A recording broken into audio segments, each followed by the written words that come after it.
बहुत समय पहले की बात है। सोनपुर नाम का एक छोटा और शांत सा गांव हुआ करता था। उस गांव की एक अनोखी बात थी। वहां के लोग सुबह उठकर खेतों में जाने के बजाय सीधे पप्पू के ठेले पर गर्मा गर्म समोसे खाने पहुंच जाते थे। पप्पू अपनी पत्नी चंपा के साथ एक छोटे से कच्चे मकान में रहता था। उसका रोज का यही नियम था, सुबह जल्दी उठना, बाजार से समोसे का ताजा सामान लाना और फिर दोनों पति पत्नी मिलकर एक बेहद स्वादिष्ट और चटपटा समोसा तैयार करते थे। समोसे तैयार होते ही पप्पू अपना ठेला गांव के मुहाने पर लगा देता था। तभी पप्पू का रोज का पहला ग्राहक उमेश वहां आता है। अरे पप्पू भाई, राम राम, क्या हाल चाल हैं? भाई आज तो समोसे की खुशबू दूर दूर तक महक रही है। क्या बात है, आज कुछ खास मिलाया है क्या? अरे उमेश भाई, बात अब वैसी नहीं रही। अब इन समोसों को मैं नहीं बल्कि तुम्हारी भाभी छानती हैं। मैं तो बस आलू की पिट्ठी तैयार करके दे देता हूँ। अरे तभी मैं कहूं कि आज समोसों में इतना खस्तापन और कुरकुरापन कहां से आ गया। भाभी के हाथ में तो जादू है भाई। चलो चलो, अब ज्यादा मक्खन मत लगाओ। ये बताओ कितने समोसे लगाऊं? अरे पूछना क्या है, जितना रोज खाता हूं उतने आज भी पत्तल में सजा दो। पप्पू ने एक प्लेट लगा दी। उमेश अभी मजे से समोसे खा ही रहा था कि तभी गांव की एक बुजुर्ग काकी पप्पू के ठेले पर आईं। उनकी उम्र का तजुर्बा उनके चेहरे पर साफ दिखता था। बेटा पप्पू, कैसे दिए समोसे? अरे काकी, राम राम, बैठिए ना। आपके लिए तो समोसा हमेशा तैयार है। पप्पू ने बिना रेट बताए काकी को एक प्लेट लगाकर दी। काकी ने एक समोसा लिया, उसे लाल तीखी चटनी में डुबोया और जैसे ही पहला निवाला मुंह में रखा, बेटा एक बात बोलूं, गुस्सा तो नहीं करोगे ना? अरे नहीं नहीं माँ जी, भला मैं आपसे क्यों गुस्सा करूंगा? आप तो माँ समान हैं, बेझिझक बोलिए। बेटा समोसे का स्वाद तो लाजवाब है, लेकिन ये जो चटनी तुम दे रहे हो ना, ये समोसे का पूरा तालमेल बिगाड़ रही है। सच सच बताना, ये चटनी तुम खुद बनाते हो या बाजार से लाते हो? वो माँ जी, चटनी तो मैं बाजार से ही तैयार बनी बनाई ले आता हूँ। अब कौन सुबह सुबह इतना झंझट पाले। तभी मैं कहूँ, बेटा तुम हरिया के बेटे पप्पू ही हो ना? हाँ माँ जी, मैं उन्हीं का बेटा हूँ। ठीक है, मैं आज शाम को तुम्हारे घर आऊंगी। तुम्हें और बहू को अपने हाथ की खास देसी चटनी बनाने की पूरी विधि सिखाऊंगी। फिर देखना तुम्हारे समोसों का स्वाद कहाँ पहुँचता है। अरे काकी, अगर आपकी बताई चटनी से समोसे का स्वाद दोगुना हो गया तो मैं कल से 2 की जगह 4 समोसे खाऊंगा। ठीक है माँ जी, आप शाम को जरूर आइएगा। कल हम आपके बताए ढंग से ही चटनी बनाकर लाएंगे। ठीक है बेटा, अभी मैं चलती हूँ, शाम को घर पर मिलती हूँ। धीरे धीरे दिन ढलने लगा और शाम घिर आई। पप्पू अपना ठेला समेटने की तैयारी कर ही रहा था कि तभी गांव का रसूखदार और घमंडी जमींदार गोलू वहां पहुंचा। आइए जमींदार साहब, राम राम। बताइए क्या सेवा करूं आपकी? सेवा वेवा कुछ नहीं करनी पप्पू, मेरी बात ध्यान से सुन।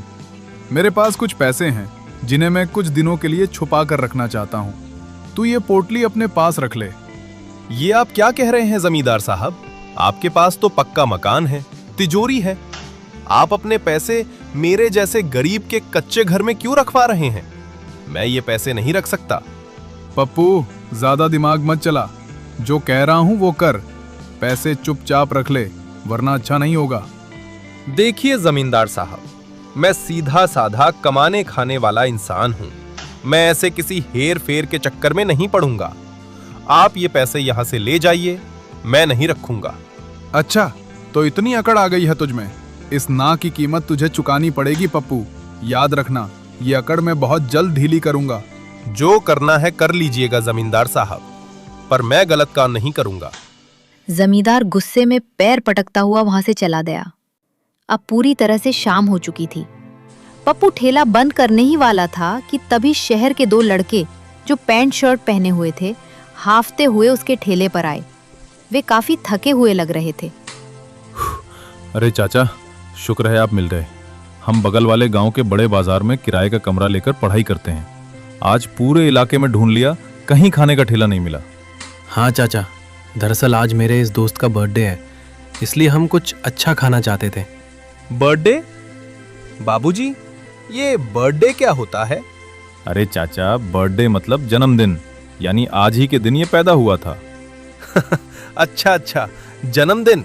बहुत बहुत बधाई बाबूजी। बोलिए, मैं आपकी क्या सेवा कर सकता हूँ? चाचा, हमें पूरे 50 समोसे चाहिए। क्या आपके पास इतने समोसे बचे हैं?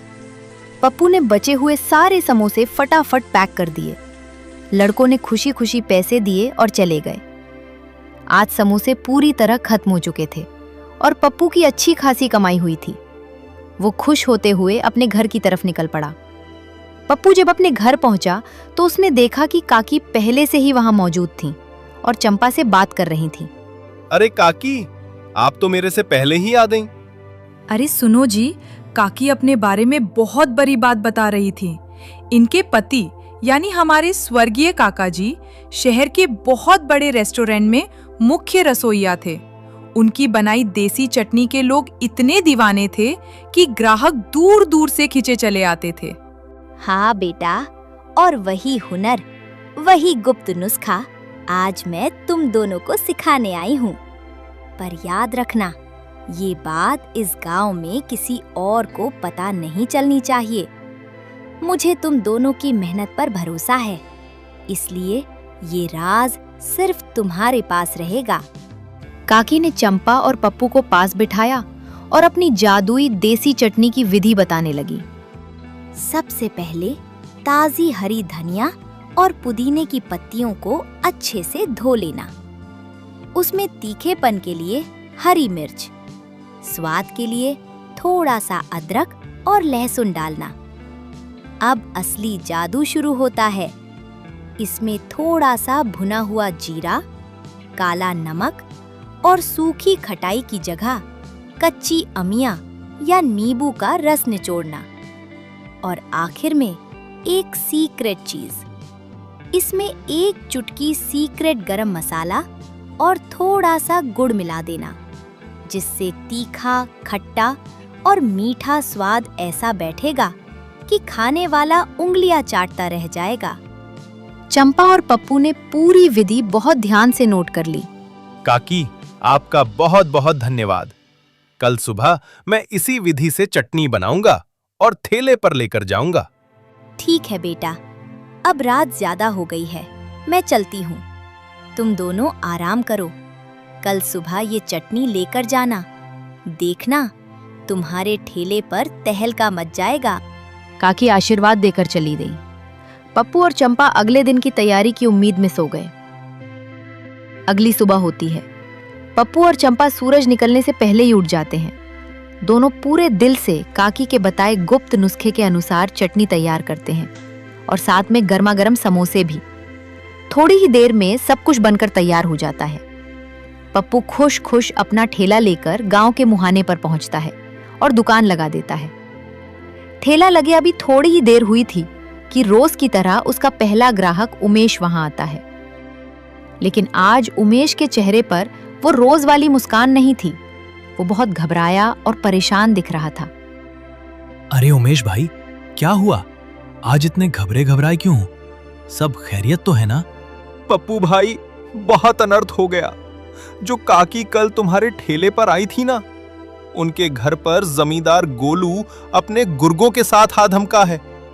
काकी ने कभी उनसे कुछ पैसे उधार लिए थे और आज जमींदार उनका घर खाली करवा रहा है। काकी को घर से बाहर निकाल दिया गया है भाई। क्या? ऐसा कैसे हो सकता है भाई? काकी तो इतनी भली और बेसहारा हैं। उमेश भाई, तुम एक काम करो, जरा मेरा ठेला देखना। मैं तुरंत काकी के घर जाता हूं।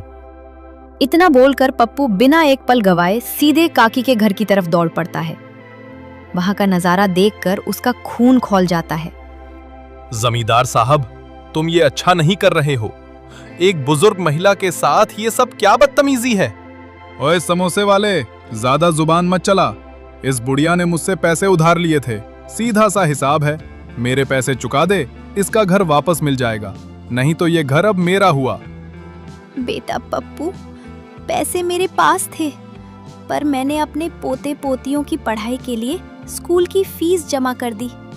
अब मेरे पास तुरंत देने के लिए पैसे नहीं बचे। मैंने इनसे सिर्फ 1 महीने की मोहलत मांगी थी, पर ये आज ही आकर अपनी धौंस दिखा रहे हैं। चुप कर बुढ़िया, यहाँ से निकल। और तू सुन रे पप्पू, ज्यादा यहाँ बड़ा राजा हरिश्चंद्र मत बन, ज्यादा सहानुभूति मत दिखा। अगर तुझे इस बुढ़िया की इतनी ही फिक्र है तो इसे उठाकर अपने घर ले जा। काकी, आप बिल्कुल मत घबराइए, उठिए और हमारे साथ हमारे घर चलिए। और जमींदार साहब, याद रखना, बहुत जल्द काकी का ये घर पूरे सम्मान के साथ वापस मिलेगा। पप्पू तुरंत काकी का हाथ थामता है और उन्हें लेकर अपने घर आ जाता है। बेटा पप्पू, तुम दोनों मेरे लिए भगवान बनकर आए हो। भगवान तुम दोनों को बहुत तरक्की दे।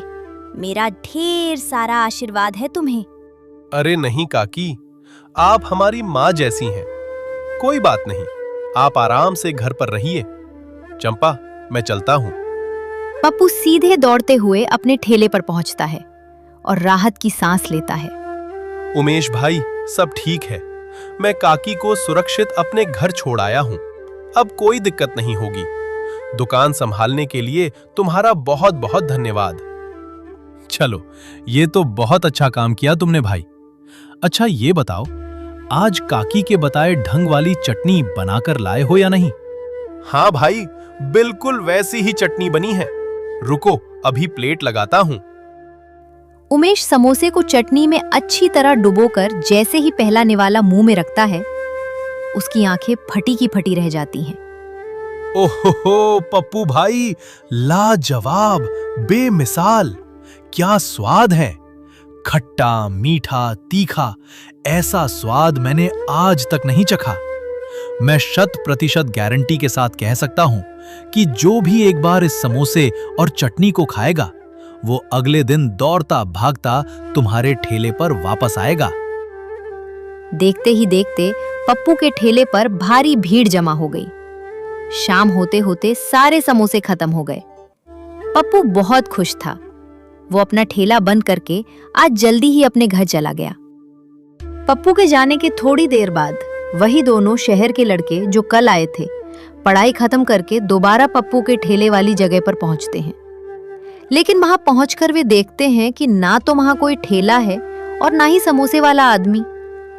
दोनों लड़के उदास कदमों से गांव की तरफ निकल पड़ते हैं। रास्ते में उन्हें गांव का एक आदमी मिलता है। वे उससे पप्पू के बारे में पूछते हैं। वो आदमी उन्हें पप्पू के घर का रास्ता समझा देता है। रास्ता पूछते पूछते दोनों लड़के पप्पू के कच्चे मकान के सामने पहुंचते हैं। घर के बाहर सन्नाटा था। दोनों लड़के दरवाजे के पास जाते हैं और बाहर से आवाज लगाते हैं। चाचा जी, ओ समोसे वाले चाचा जी, घर पर हो क्या?